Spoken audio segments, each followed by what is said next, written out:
Welcome, everyone. I want to thank you for joining us for the third webinar in our Critical Issues in Higher Education series. My name's Lacey, and I'm the Program Coordinator for the EDD and Higher Ed Leadership Program here at Azusa Pacific University, and I'm your host for today's webinar. Just a word about our webinar series. It is designed to provide an accessible, interactive, and effective avenue for engagement with the critical issues that are facing higher education today. It's a chance to share expertise with you for the collective benefit of scholars and practitioners throughout the field.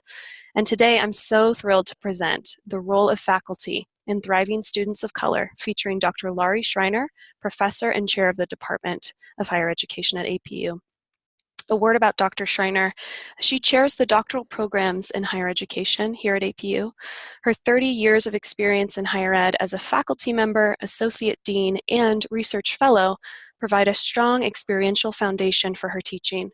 Her primary interests include student success and thriving in college, campus climate and sense of community, and the programming needs of sophomores. She's co-author of the Student Satisfaction Inventory, a nationally normed instrument used on more than 1,600 college and university campuses across the US and Canada.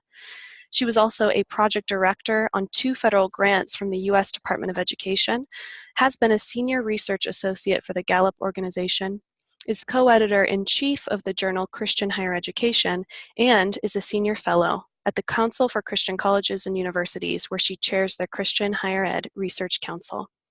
Recipient of Azusa Pacific University's Graduate Scholarly Achievement Award, Dr. Schreiner has developed the Thriving Quotient and currently directs both the Thriving Project and the Sophomore Experiences Survey. It is such an honor to have her here today. Before we do get started, here are a few webinar details to keep in mind. First of all, many of you submitted questions ahead of today's presentation, and we do hope to address those as many as possible in the time that we have today. I also want to note that as a participant, you're able to type questions into the Zoom chat box. I see a participant is already utilizing that feature, which is wonderful. That chat box should be in the control panel at the bottom of your screen. And if questions arise for you during the course of our conversation, please put them there. I'll be looking throughout and moderating those questions to present them to Dr. Schreiner towards the end of today's presentation. I said this earlier, but just wanted to reiterate for those who've just joined us that all audio, video, and screen sharing options for participants will be muted. Or if you don't mind muting your video and audio, we'd appreciate it. And that way we can ensure that everyone can hear Dr. Schreiner clearly. So the presentation will last approximately 30 minutes with 20 minutes for Q&A at the end. With that said, let's turn together to the featured presenter, Dr. Laurie Schreiner. Thanks so much, Lacey, and welcome. Thanks for joining us today. In our Department of Higher Education here at APU, there are 3 priorities that guide our work, our research, our interaction with students. And if you have been tuned into the webinar series on critical issues in higher education, you've been aware of some of these priorities. In October, Karen Longman led us in a discussion about women in leadership, reflecting that priority of our department. Last month, Alex Junn and Chris Collins, Tabitha Jones-Jolivet, and Allison Ash led a webinar on their new book, White Jesus, that reflected our commitment to social justice. And today, the work that I'm doing will be highlighting our priority in the department on student success. But you know, when you think about student success, I think most of the time in higher education, we are very focused on graduation, our students crossing the finish line. And when they do, we think that both they have been successful, and we also assume that we have been successful as an institution as well. But as a psychologist, I have been interested in what is it that gets that student to cross the stage, and is crossing the stage the be-all, end-all? I think much of the research in higher education that focuses on student success emphasizes persistence, but also emphasizes the learning that happens. And certainly there's good work that has targeted the kinds of behaviors in which students engage that lead them to learn more and to persist to graduation. But again, my background in psychology says, what's going on behind the curtain? What is it that leads students to engage in these behaviors? What are their attitudes? What is their level of motivation or the psychosocial attributes that get them to engage in the behaviors that we know are going to lead to their success? And I'm convinced that there is something more important than just surviving to cross the stage. And this has led to the work that I've done over the years with my research teams and colleagues around thriving, using a word that's more dynamic, that can easily be contrasted with surviving, to say there is something about being energized and fully engaged and making the most of the college experience that gives us a more holistic view of student success than just crossing the finish line. In my original work with this, with some of my research teams about 12 or 15 years ago, we initially thought about thriving as having three elements: that certainly students would be doing well academically, would be engaged in the learning process, but we also thought there would be an interpersonal component in which the relationships that students have affect their ability to thrive, and then a psychological component, as I said earlier, what's going on inside their head that leads them to engage in the kinds of behaviors that enable them to thrive. As we've looked at this, we began taking both an inductive and a deductive approach to our research. So the inductive approach basically said, let's ask faculty to nominate students they see as thriving. Let's talk to student leaders and see who they might nominate as thriving students without putting a particular definition on that. And so we kind of built it from the ground up, that inductive approach of listening to students who were perceived by others to be thriving, interviewing them, conducting focus groups with them, and watching the themes that emerged from that. But we also took a deductive approach from the literature, combining the literature in higher education with that of positive psychology that really enables us to get at some of these theories about what helps students be successful, but also some of the psychological theories about well-being, and emphasizing the tried and true, the tested constructs. Then led us, by taking both of these approaches, to developing an instrument that we've called the Thriving Quotient. We went looking for items that had already been measured in a valid and reliable way, that other researchers had found were empirically connected. They'd already demonstrated the connection to student success.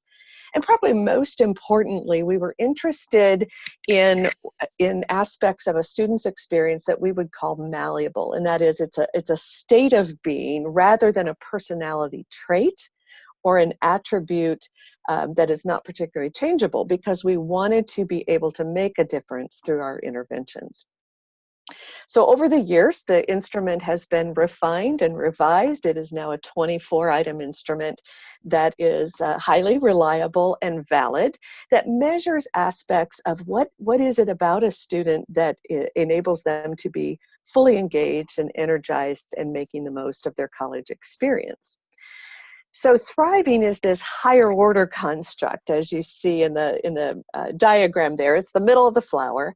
Thriving is comprised of these 5 elements that I think really get at more of this holistic student success than some of the traditional measures.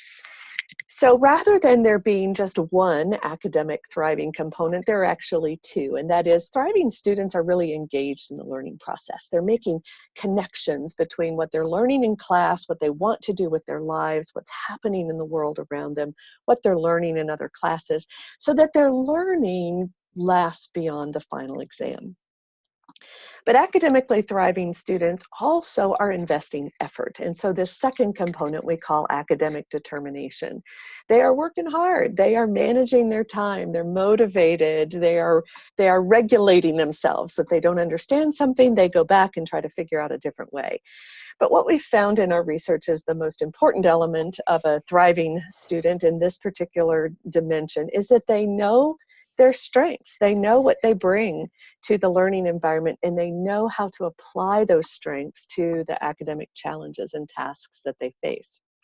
Then the interpersonal aspect of thriving also divided into 2 elements, one of which we call diverse citizenship.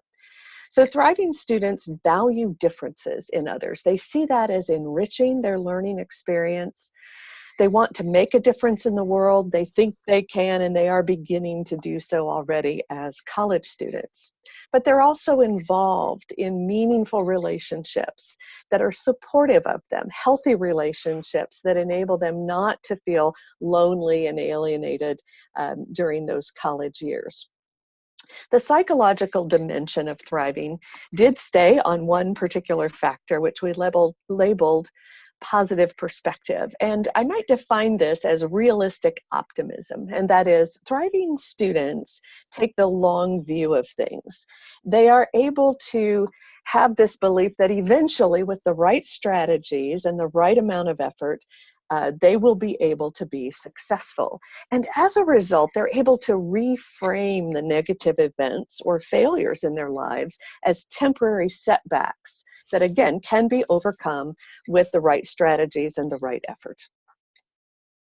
What we've also found in our work on about 50,000 students at over 150 universities across the US, Canada, and Australia is that there are pathways to thriving. There are campus experiences and elements of a student's life that become pathways that either enable them to thrive or not. And so what you see listed on the screen there are the 6 major pathways that we've identified when we look at the aggregate data, the 50,000 students altogether.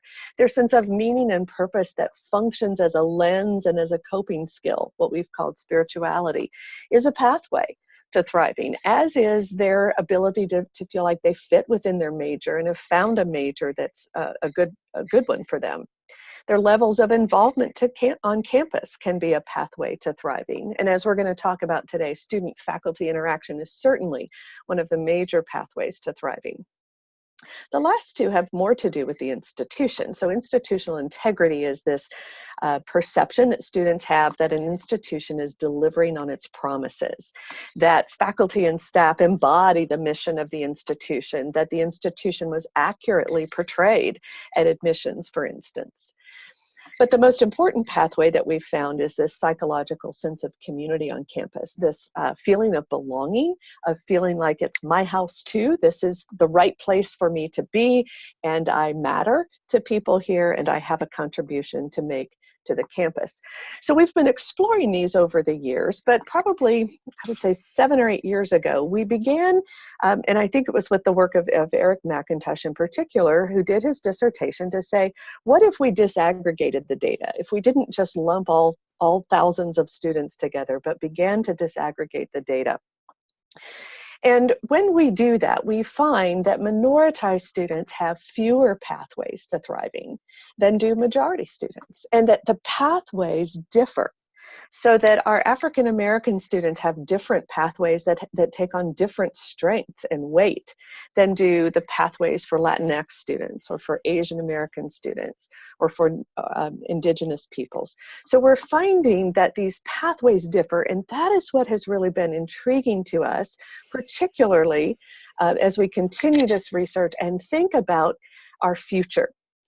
80% of the growth in enrollment in higher education in the next decade in our new students is coming from students of color or from students who are in low-income family households. So our future rests on being able to understand the experiences of our students of color and to be able to facilitate the learning in ways that we have been able to do perhaps with our majority population. But as you think about that, we have to stop and ask, where is our focus? Traditionally, our focus has been on the individual students who come into our campus. Are they academically prepared? Are they motivated? Do they have the cultural capital to be successful? And that may lead us to then reach some conclusions about some of our students, about whether they can be successful with us. But I would submit to you that what we have not been focusing on are the systems. That in many ways, our campus environments are not built for all students. They have historically been built for white, middle, and upper income students. Our policies and practices may actually be erecting barriers that create challenges for students who've traditionally not been as well represented or served by higher education. And I think we also have to stop and look at the reward system for faculty, that often our reward systems communicate what is most important to us. And when we have a reward system that is built around publications and research, rather than on effective teaching strategies, that again sends a message that may disadvantage the very students who are our future. This approach to the individual, I think, represents this deficit thinking that has not served us well. It certainly will not serve us well as we think about the future of higher education. So what I'd like to explore with you a little bit today is what this might look like when we look particularly at student-faculty interaction. It's the second most significant pathway to thriving. Other researchers, who are also mentioned at the bottom of the screen there, have certainly looked at the role of student-faculty interaction for other elements of student success, for learning gains, for persistence. And what happens in the classroom is part of this, but it's also what is happening outside the classroom. What about the advising relationship? What about mentoring with faculty? What about research partnerships? Those are one of the most effective ways that faculty can work with students to ensure their success. And as Laura Rendon noted a number of years ago, the faculty's ability to validate students, to send the message that you deserve to be here, is an important part of what makes that interaction with faculty such a significant pathway to their thriving. Now, this is especially true in the sophomore year. I've done a lot of research on sophomores in particular. This is when meaning and purpose take center stage as they're trying to land on a major that is the right fit for them, as they're beginning to think, oh, is this what I'm supposed to be doing with my life? I haven't figured it out yet. Should I stay? Should I leave? The sophomore year is a pivotal year. And as we've discovered, this is when satisfaction with faculty hits an all-time low. And when you think about it, we often are not thinking of our sophomores as we think about research partnerships. We often aren't thinking of our sophomores when we think about our classrooms. We think, oh, let's get them in those large intro survey courses. We're not thinking about the kind of active learning, smaller class size for that sophomore year. So that's the particular year when issues of student-faculty interaction really, I think, come to the forefront. What we also find is that interaction, although all of the researchers, and I think of Yan Kim and Linda Sachs's work, their meta-analysis of all the research on student-faculty interaction and how powerful that is, but what we find over and over again is that dominant culture faculty interaction may not always benefit all of our students. And certainly, as we've researched that, Carol Lundberg's work comes to mind as well here in work that I've done with her and that she's continued to do over the years, to say that we often find that simply telling students go interact with faculty is not always the best advice. When we look at student-faculty interaction, much of the research has focused on how often does that occur. But as I said, and I think this is particularly highlighted in Carol Lundberg's work, when you see that our African-American students are actually interacting the most with faculty and yet are getting the least benefits from that interaction in terms of learning gains and satisfaction, because the interactions are not always rewarding. They aren't positive interactions. So we have to look at more than just how often are you interacting with faculty, but also, are you satisfied with that? Is it a positive, rewarding kind of interaction? And then in my own research that Michelle Lewis and I have been doing lately with our research teams, we've been looking at this sensitivity to diverse learners, the presentation of multiple perspectives in the classroom, as well as the welcoming of divergent perspectives in student classroom dialogue. And we've been wanting to see what difference does that make. It goes beyond frequency and satisfaction. And so our research team has been doing a longitudinal mixed method, what we call a sequential explanatory mixed method, where we begin with the large data collection, thousands of students, that's led to this that might make your eyes go cross-eyed as you think about structural equation modeling. Don't worry, I'll get off this slide really quickly here. But then from there, we have taken this big data and then have been interviewing students of color in particular who are at high levels of thriving, and to ask about their experiences with faculty. So I want to simplify this a little bit and to say that what we see in the structural equation modeling that we do is that faculty's sensitivity to diverse learners and their inclusion of multiple perspectives leads directly to thriving in students of color. But it also leads students of color to seek out interaction with faculty more, which enhances their thriving. It also leads to more positive perceptions of the institution itself. It leads students of color to perceive the institution as embodying its mission, which then leads to a greater sense of community, a sense of belonging and ownership about the campus among our students of color that leads to thriving. So what you see in this little diagram here is that simply adding these elements of let's look at faculty sensitivity to the needs of our diverse learners. Let's look at these multiple perspectives and whether that is happening in the classroom has so many connections to the ability of our students of color to thrive that it begins to outweigh these other elements because of all the multiple connections that we see there. Now, what we've also been doing and learning from our interviews and our focus groups, what we hear from students when we ask, what are the behaviors and attitudes and qualities of faculty that really make the difference for you? I think we were struck by, in many ways, it was not, they did not talk about big, major things that faculty did. It was the small things. In many ways, it could be captured by the saying, just notice what's happening in your classroom. Pay attention to those classroom dynamics. We heard over and over again, remember my name. And if I've told you my name, then please pronounce it correctly from that point on. That tells me how important I am. And I have a quote there from one of the students, don't confuse me with the other Black guy in the room. They also talked about examples, when they could see, whether it was in the PowerPoint slides, whether it was in what they were reading, whether it was in the examples that the faculty member gave, or whether it was embodied in the faculty member himself or herself, when they could see people who had similar experiences to them, that made all the difference. And so their advice to us were things like, include me. Invite me into things, ask me to do research with you. Some of the quotes from our students, for instance, would say, oh, we missed you. You are one of the math majors. You need to be part of this. We're not going to meet if you can't be there.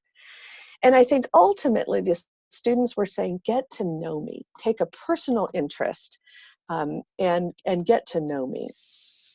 So as we think about what this looks like, what dawned on us in my research team is that, a lot of the work, a lot of the good research is happening about microaggressions. We hear a lot about that, and much of the faculty training and other campus training, diversity training, helps us understand these unintentional, sometimes even unconscious, subtle, but they are the put downs, the insults that are experienced by minoritized groups. And it's important that we recognize what those are and how we might prevent them.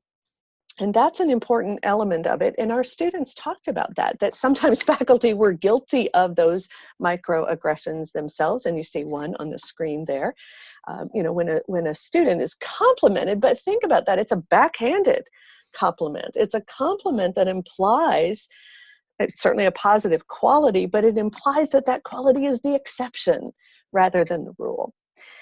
But what we found is that while students described faculty who were able to actually stop microaggressions happening and confront them in the classroom in a way that enabled the class to move on when students were committing those microaggressions, that there also was a place for these microaffirmations that they talked about.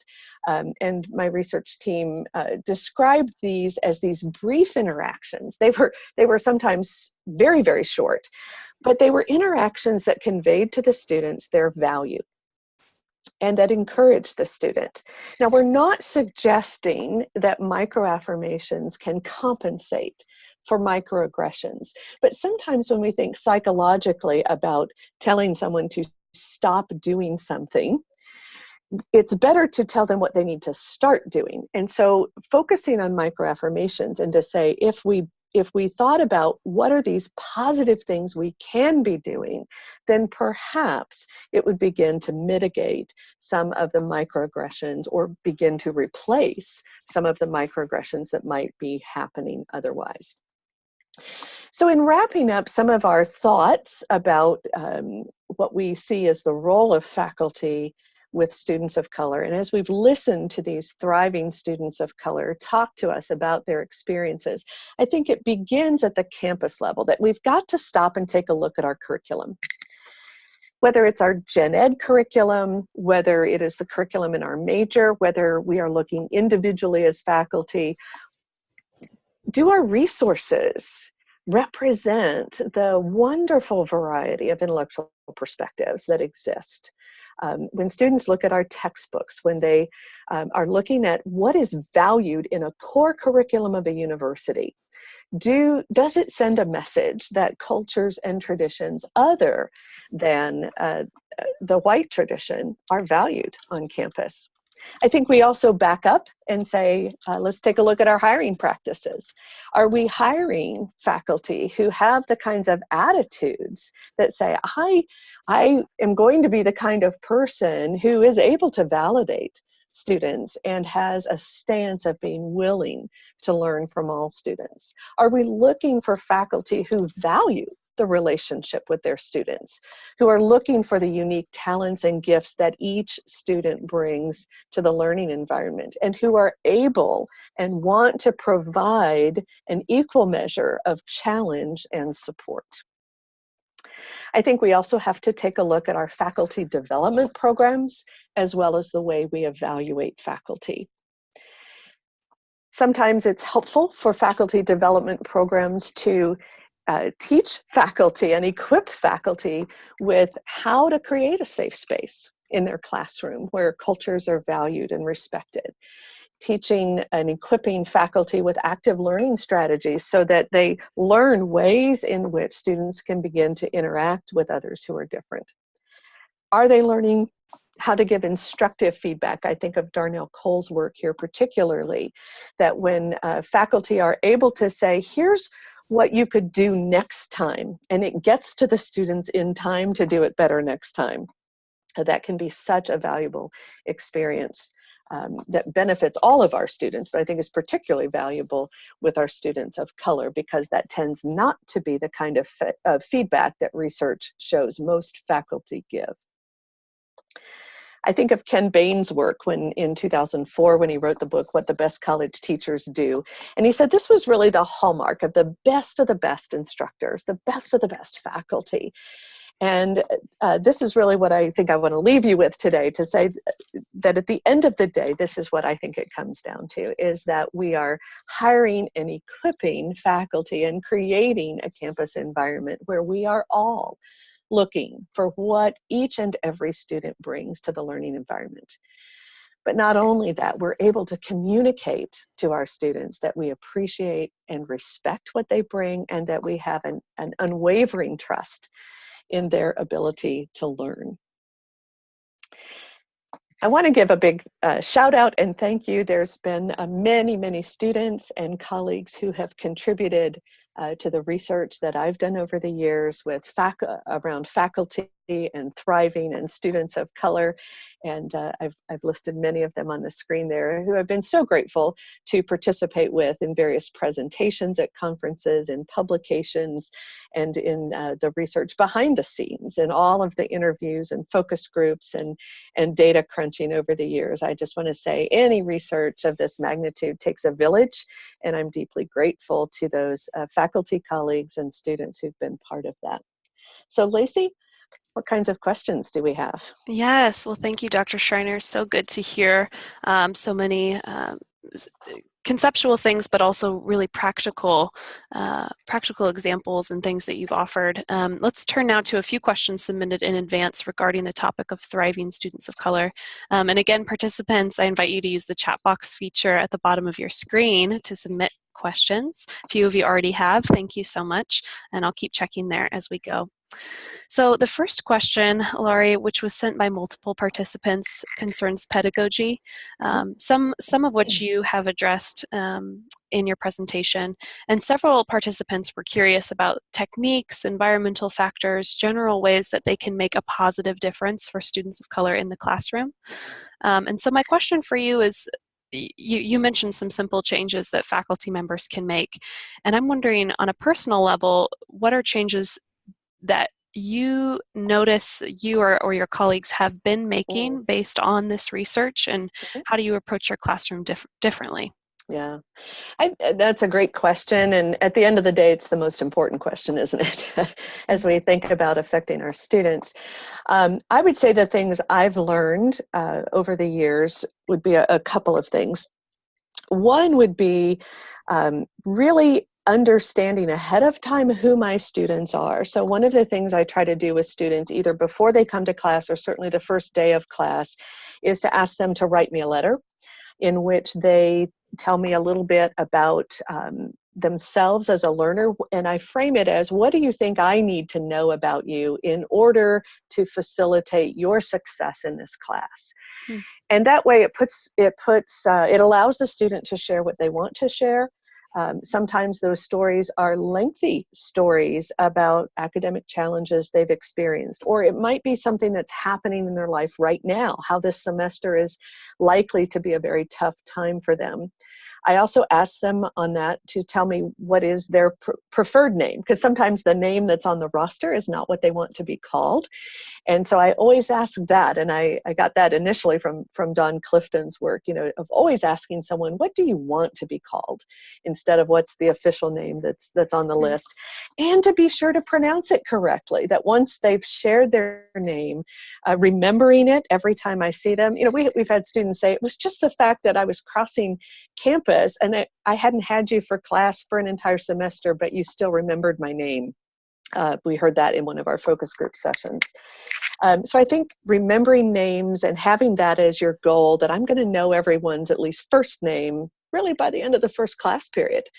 And I want to use their name correctly, and I want to be sure that I'm including them. I think another thing that I try to do is really take a close look at the curriculum and who's writing the textbooks.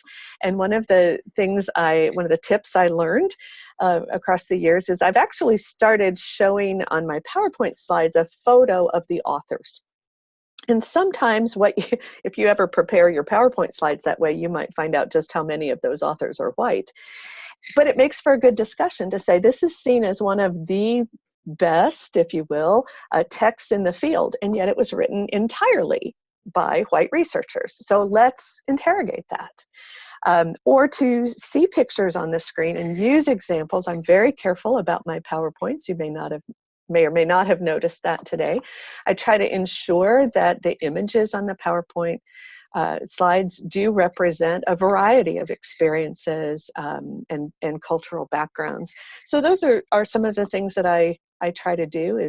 I think I also watch for body language to say, can we include, if someone perhaps is hesitant. And I try to watch my own body language, because we know that faculty, when you believe in someone, you tend to move a little closer to them as you are interacting in class.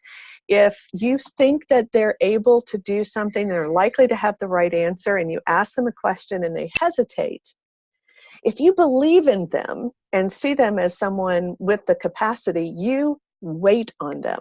You wait for them to answer. If you don't think they have that capacity, you might quickly move on to the next student. So I have really tried to practice checking myself to say, am I waiting really for all my students? Or do I have a different kind of body language that communicates unintentionally, but still very powerfully, what I think of students in the classroom? Those are just a few that come to mind. That's fantastic. Yeah, and someone asked about specific examples of microaffirmations, and I'm wondering if that fits the bill, simply moving closer to someone to let them know that I encourage your perspective and I'm willing to wait to hear it. Right. So some of these microaffirmations, I think it does go back to names. It is very much eye contact and body language. It is coming to class early and being one of the last ones to leave, so that as students enter the classroom, you're getting to know them, and that whether that's sitting down and saying, how was your weekend? Or to say, I noticed you weren't in class last time. I really missed you. Things were different. We missed your perspective. Or how's your mom? Last time we talked, you said she was having some health problems.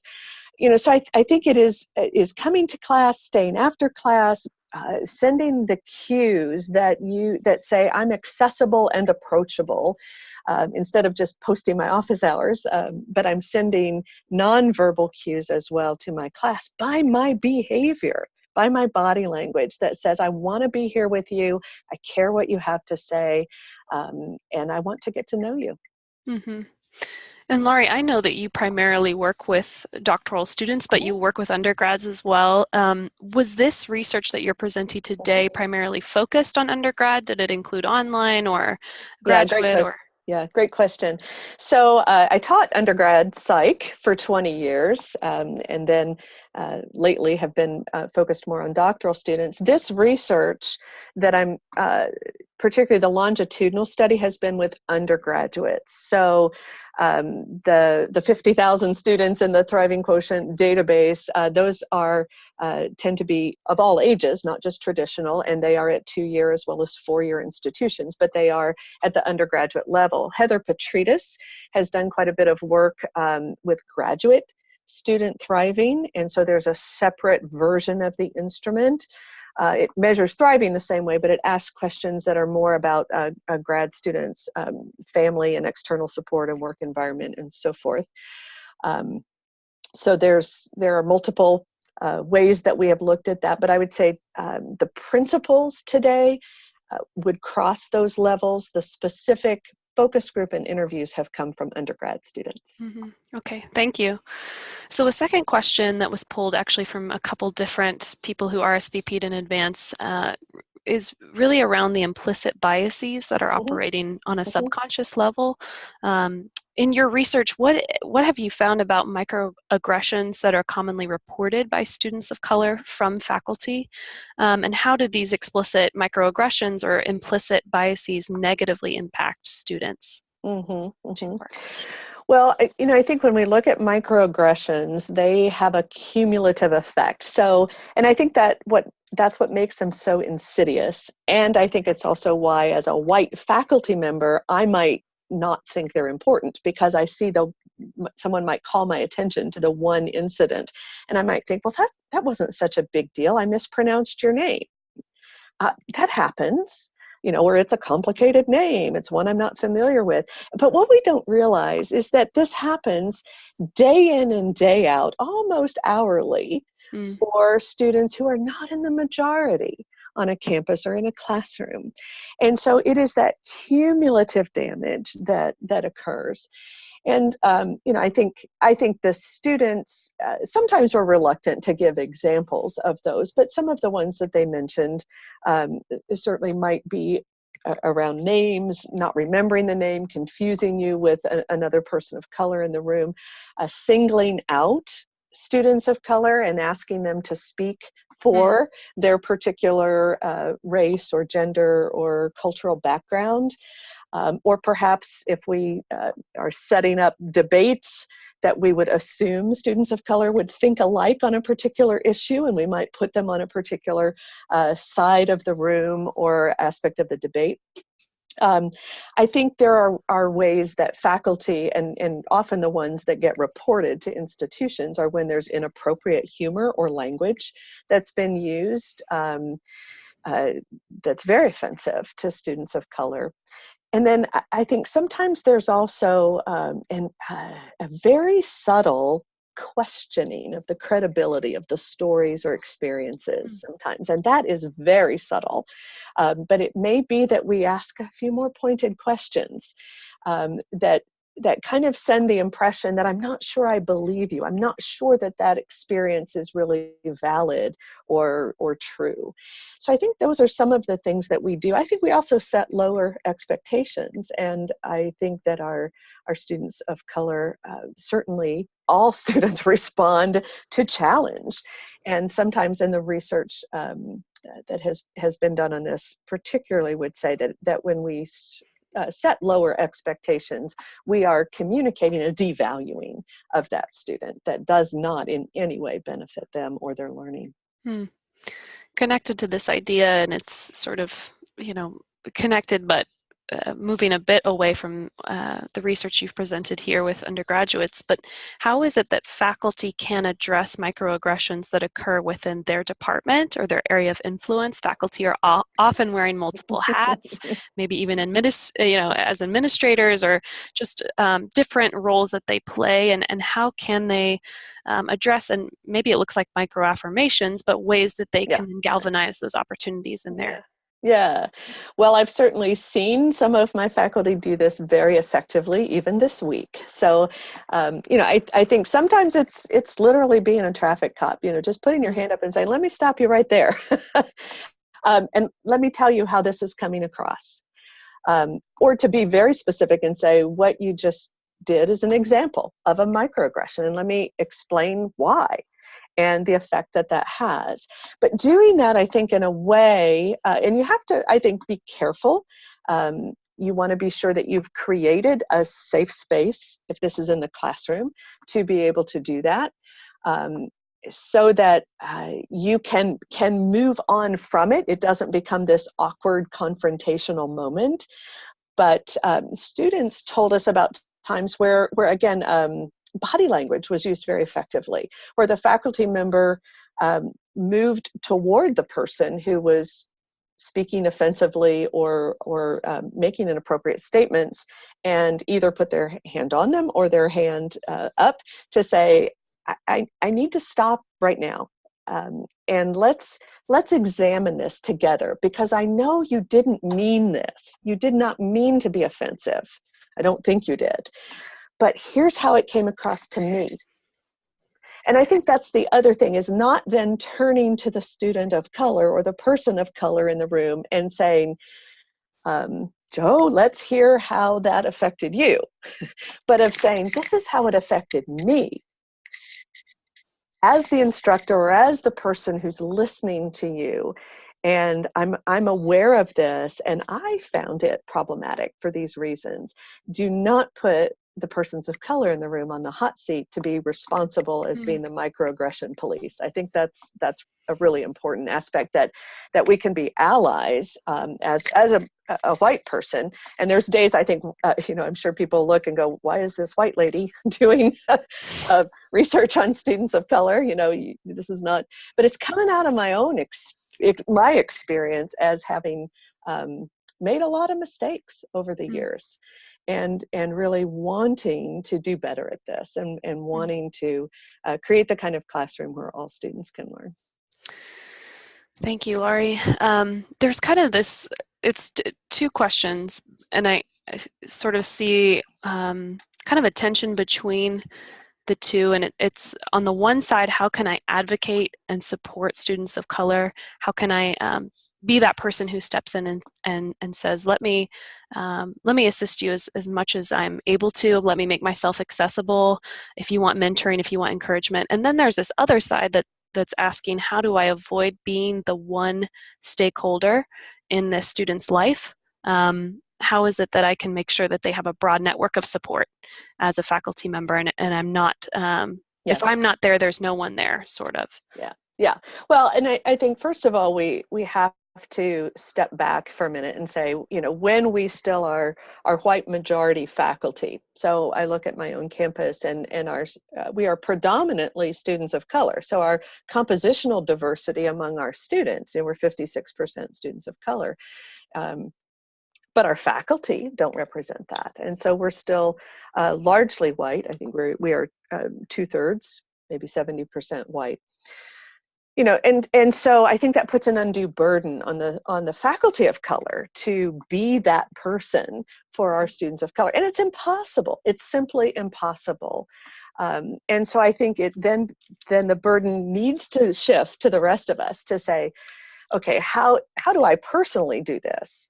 But if I am in a position of any kind of authority or power, how do I encourage my colleagues? How do I change the environment? How do I create a campus environment? And I will just say faculty are major players on a campus environment.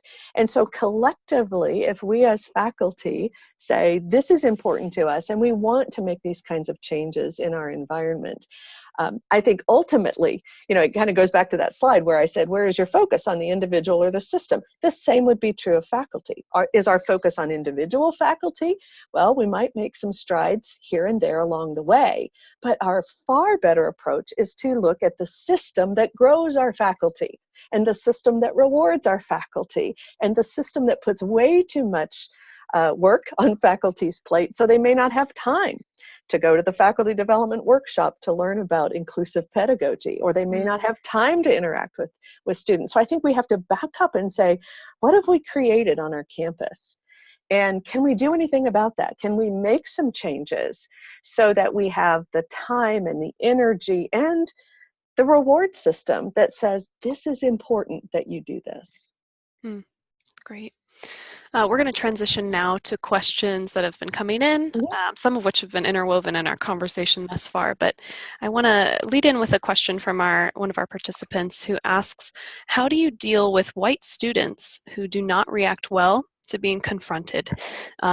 White fragility in parentheses there. And similarly, how do you deal with faculty or instructors when they are confronted? Yeah, that's a great question. And maybe the answer is not well.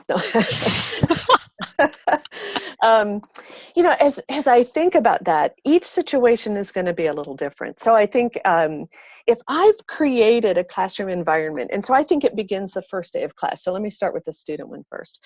I think it begins the first day of class with what I would call meta communication about why we're going to have class a certain way, and why my class is structured this way, why our course looks the way it does, and let's establish some ground rules, and let's establish some class norms, and let me tell you what's important to me, and how I want to do my work with you, and how we're going to learn together.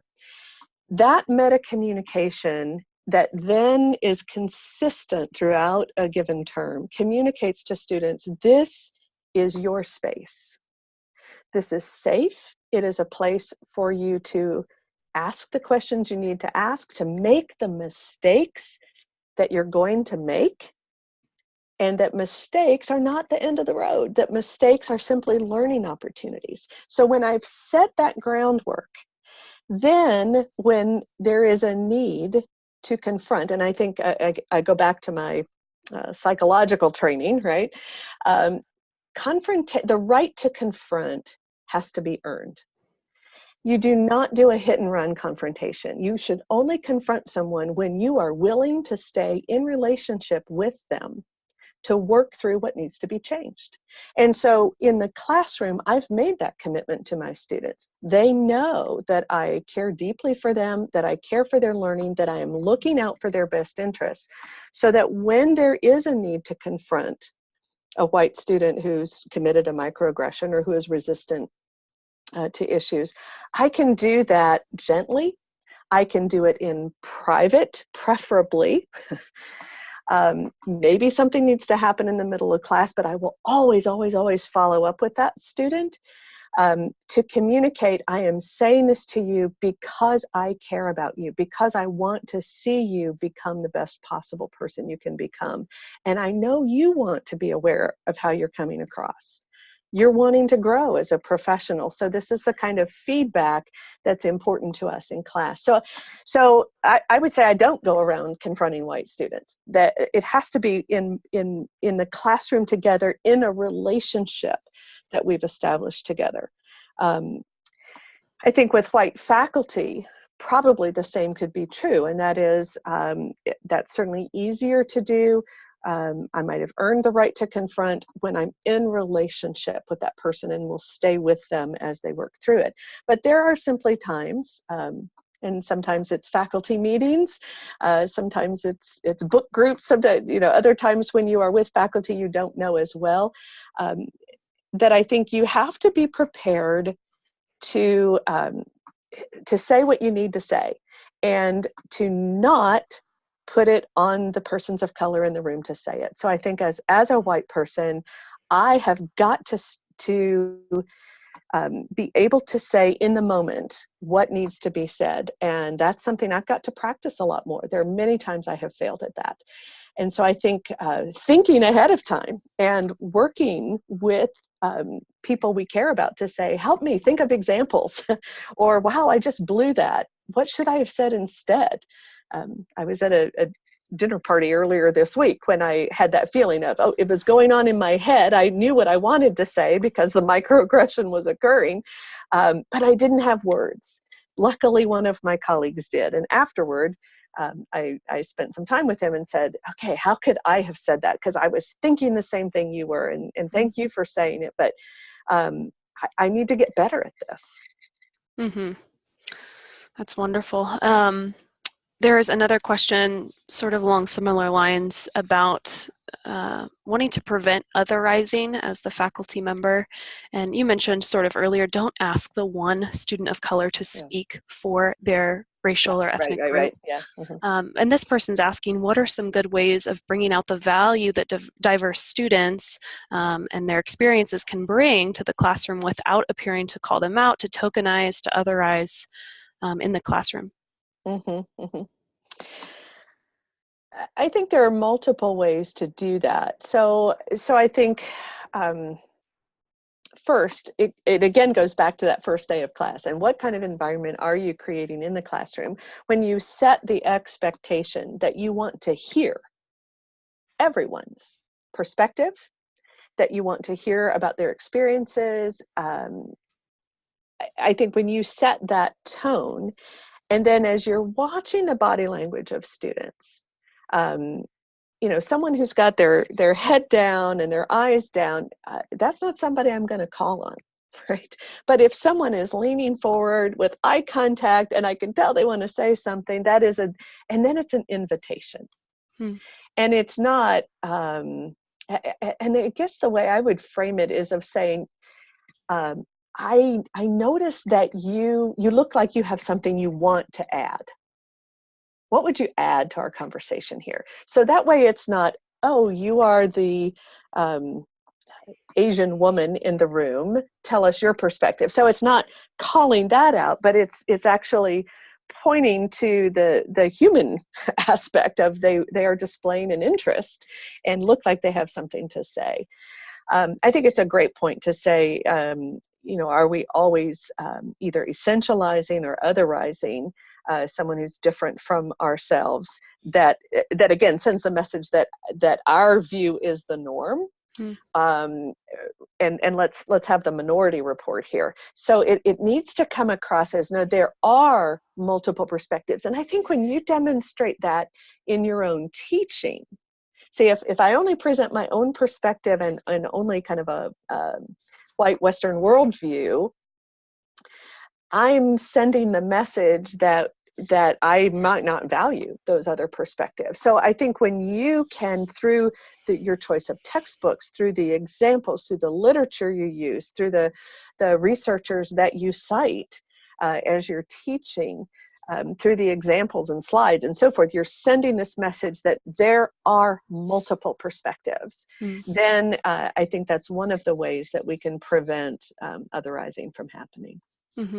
Laurie, one of the things I love about what you're saying is how integrated it is. There's very much the left brain, and right brain. What are the words you're using linguistically, but also what are you noticing in the classroom? What's the body language? And just the integration that brings, I think, is fantastic.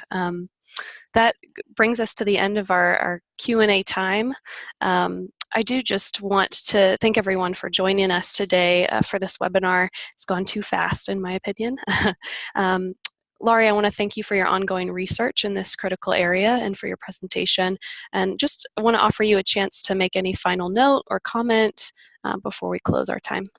Yeah, I would simply say that I'm happy to share the PowerPoint slides, and there are also some references that we're happy to provide, a reference list of some of the research that I've cited today and that's ongoing. So we're always happy to be a resource, and in fact, that's what our department wants to do, is we want to be a resource to higher education on these critical issues. And thank you, Lacey.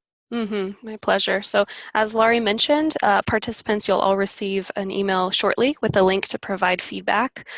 Your input is invaluable to us as we look ahead to shape future webinars in 2019. And so we thank you in advance for letting us know how this webinar impacted you and what changes you're ready to make now after being here today.